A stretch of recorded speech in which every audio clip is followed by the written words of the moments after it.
Hey everybody, welcome back to ScoreCentre, the show where we go through my footy tips, my SuperCoach, we open some packs, we open some highlights, we check out what's been selling on eBay in the past week. So let's just jump straight into my footy tipping. So let's first have a look how we went in last week's footy tipping, and we got 7 out of 9 tips right, so that was a pretty good round for us. We got Sydney over Essendon. I didn't actually see that game, but Sydney winning by 3 points. Port beating Richmond by 2. That was an incredibly tense final quarter. The Bulldogs comfortably beating Brisbane.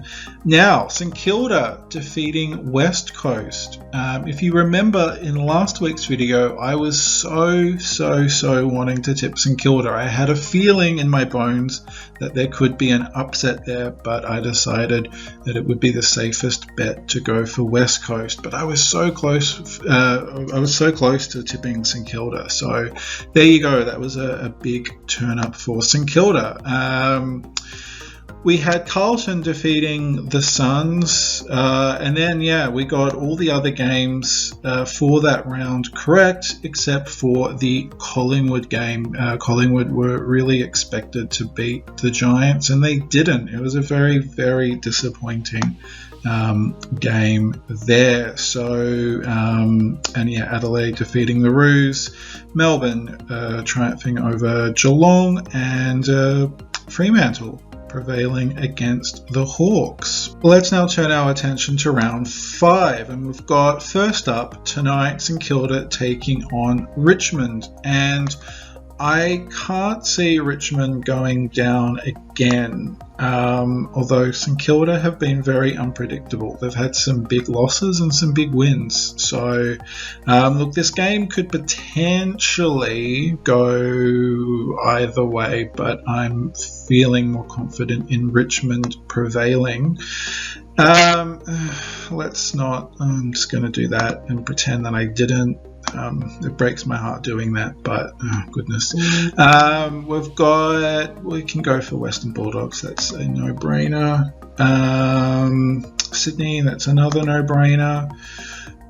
Carlton Port. It's an interesting. I mean, on the face of it, Port should, but I don't know. That could be my tip for upset of the round. Brisbane Essendon could go either way as well. I mean, you would think that Brisbane should. I mean, they've only got one. Yeah, I think they've only got one victory, and that was by 1 point over us. They technically should have won against Geelong, or at least drawn. That should have been a win. I feel, look, let's go for Brisbane. It is at the Gabba, although I'm pretty sure that they did get defeated at the Gabba. But we'll go for that. You've got to back Adelaide at home. Melbourne have been storming lately. And, well, that's probably the easiest tip of the round. Now, do I want to go for the safe bet of Port, or do I want to make things spicy and go for the Blues? I think the Blues can do it. It's at the MCG. If it was at home, Port, no problem. But, now Port, look, Carlton and Richmond are what? They're both 2 and 2, 7th and 8th. And Port just barely beat Richmond at home. So, look, I think Carlton could do it. Look, it's safer to go for Port, but let's make things a bit spicy and go for Carlton. Just throw caution to the wind. There you go, save changes, done. So, round 4, we did not amazing. I think I won both my games, but there you go. We were in the top 47, which is actually not very good. I mean, look, it's better than the bottom 47, but not great. So let's see what we did. Okay, so this would explain why our score wasn't amazing. Cozzy didn't play, but Jones is back and got 61, but he wasn't even our emergency, so we missed out on that, which is very annoying.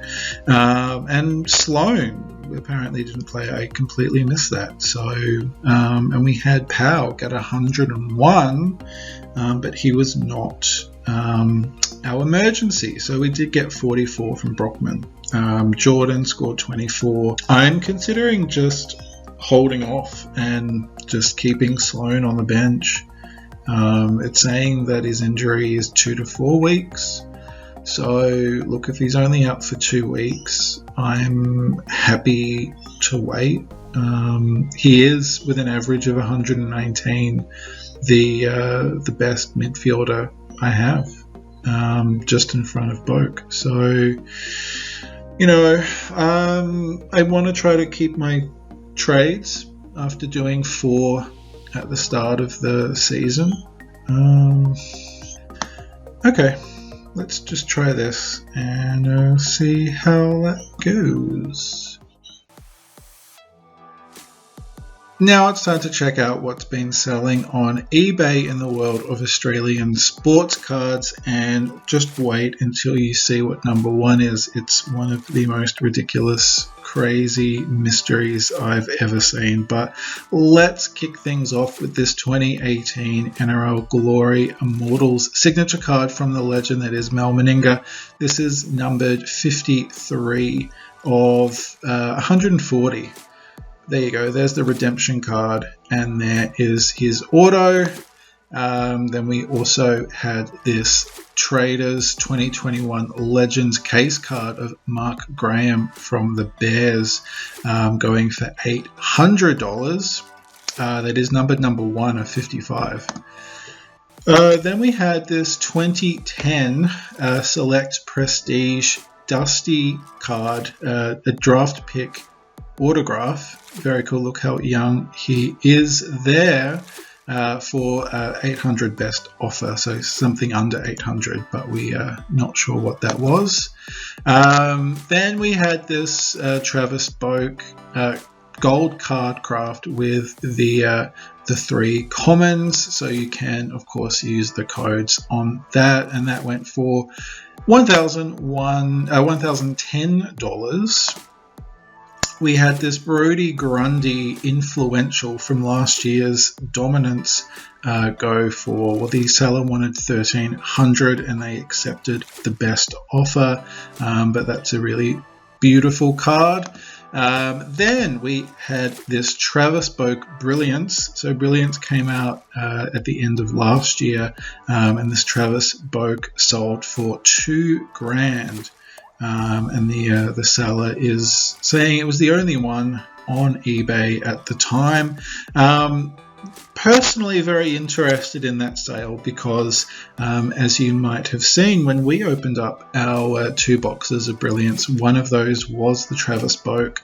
And look, I am a collector. I generally don't sell the cards I get, but when you see something like that, you are slightly tempted, not gonna lie, when you see them go for something like that. Yeah, very tasty price indeed, especially when I've just seen that UFC prisms are gonna go for $1,000, at least $1,000 a box. So, interesting. I've got some thinking to do there. But then we have this really awesome set that Select released in 2011. It's their Heritage Collection. Now, there was only 100 of these signature sets released. This sold for $2,600.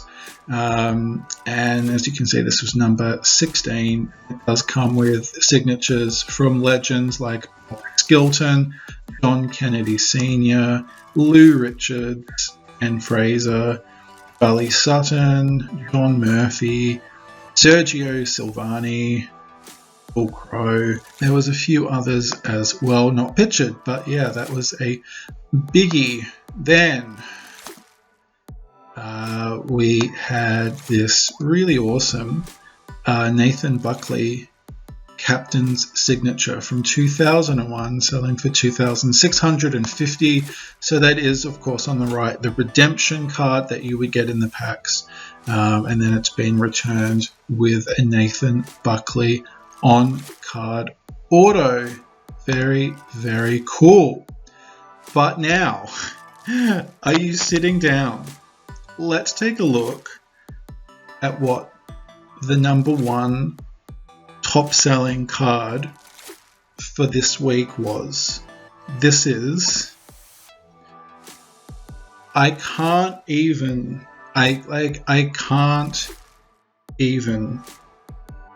Yes, that says $19,900. How in it's just a normal Trophy StarWild. To give you an idea of what they generally sell for, look, we've got 100, 160, 175, 100, 180, 185 I think was the highest seller, well, until yesterday. 130, 160, 123, 150, 142, 102, 125, 100, 150, 115, 112. You get the idea. It's somewhere between 100 and 160-ish. Say on average about 130. Then you've got the gold cards, which are one per case. So they're selling for $540, $610. So an average of, say, 570. Then you have this card. You have this card that sells for $19,900. What? Right next to one that sold for $112. I am bamboozled beyond belief. So this is how the bidding started. You have somebody put a bid on a 55, which is normal. 57, 63, 70, 78, 50, 82, 86, 90, 90, 91, 93, 99, 130. These are all normal bids for this card. Once you get to 130, you'll probably be able to get something slightly cheaper than that. So, you know, if I was bidding, I would sort of cap it at 130. I wouldn't go over that.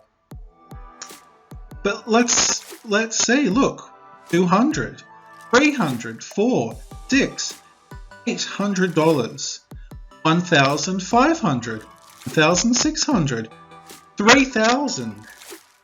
We have literally, if you check the timestamp, 20:33:07, 20:33:12. That's literally 5 seconds. It's gone from 1,650 to 3,000 in 5 seconds.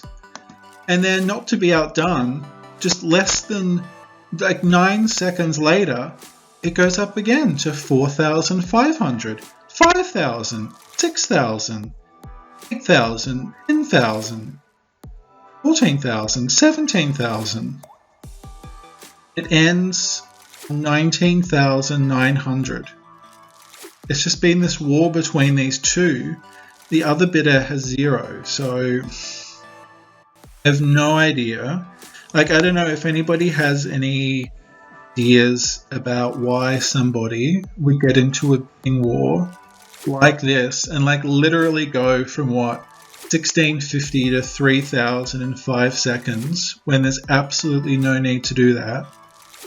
I don't know, like, did a kid steal their credit card and then go crazy? I'm completely like for $20,000, let's just have a look. You can get a Dusty Brilliance. There was only 50 of those. Only 50 Dusty Brilliance in existence. 2,500. Dominance, 2,200. Well, there you go. You've got a Brilliance for 2,000. So we've got a Dominance, we've got a Brilliance, 4,000. You've got a Footy's Finest from Certified for 2,000. We've got a Legacy Future Hall of Famer. Somebody selling a Dusty No Tats, rare No Tats. It's a TeamCoach base card for $888. Rare No Tats. Well, he's got his neck tattoo. But look at that fresh, non-inked skin. 2012 TeamCoach, $888. Well, maybe, yeah, well, look, if you're going to splash 20 grand on a trophy, on a 1 in 36, yeah, you might as well spend $800 on a base card. But there you go. You've got a Brownlow from this year for $520. One from last year, why not? $500. Brownlow vote getter, $250. Look, my point is, for 20 grand, you could craft yourself an awesome, look at that, like a signed All-Australian from 2018 Legacy. 20 grand gets you an awesome Dusty collection. This is just going to haunt me. I want to know why somebody would spend 20 grand on a relatively common card.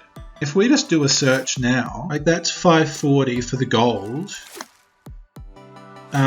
You can buy the whole set of the common, like the non-gold trophies for $475. You could get Lockie Neal, Tom Hawkins, Caleb Serong, and Dusty for $475. There is no reason to spend 20 grand on that card. I want to know why you would do that. I want to know the story behind that. It makes no sense to me at all. Where's Robert Stack when you need him? This is like an episode of Unsolved Mysteries. So the mailman has delivered week 2 of the select highlights. So let's get this open. I probably should have my knife. This is, there you go. Don't need the knife. So if you were not sure how these work, what happens is on the Select website, you can only buy these on the Select website for 48 hours. My neighbor is using their leaf blower, so I think I'm just gonna wait until they've stopped. They literally stopped as soon as I said that thing. Oh no, they started again. Damn you. Okay, look, I think we'll just go ahead because they keep stopping. Oh, that's really sus. Anyway, okay, so as I was saying, you can only buy these cards on the Select website for 48 hours. And it's usually if the games have ended, if the round's finished on a Sunday, then it will usually be a Tuesday that they go up at midday. And then you've got 48 hours to buy them on the Select website. So this week, so for week 2, they selected, let's try to get that into focus. Of course, the Bond with the sealer, the goal at the end to catapult the Bulldogs into beating the Eagles in round 2. So that was a big goal for the Bont. And then the NAB rising star for round 2 was Braden Campbell from the Swans. The Swans having a huge a roost of young players doing awesomely. So let's have a look at what numbers we have got. Let's hope for either a very low number, jumper number 1. Let's see what we've got.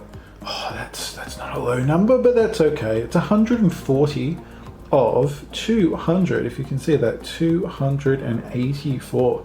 So a lot of Doggies fans getting behind the Bont card. 284 of these existing, and that's number 140. What can we do for Braden Campbell? I don't know his jumper number. 31. That's pretty decent. That's a decently low number of 195. Just going to quickly look up what his number is. Oh, it's 16. So yeah, 31, that's decently low. So those are very cool cards to add to our highlights collection. Obviously, the Bont being an absolute legend of the game, and Braden Campbell hopefully going on to be a legend, just starting off his career. But yeah, congrats on a NAB Rising Star nomination. So let's now check out the leading goal kickers in the AFL, and Tex is still on top with 20 goals, adding 3 against the Roos. We have Josh Bruce and Harry Mackay in joint second place with 15 goals apiece.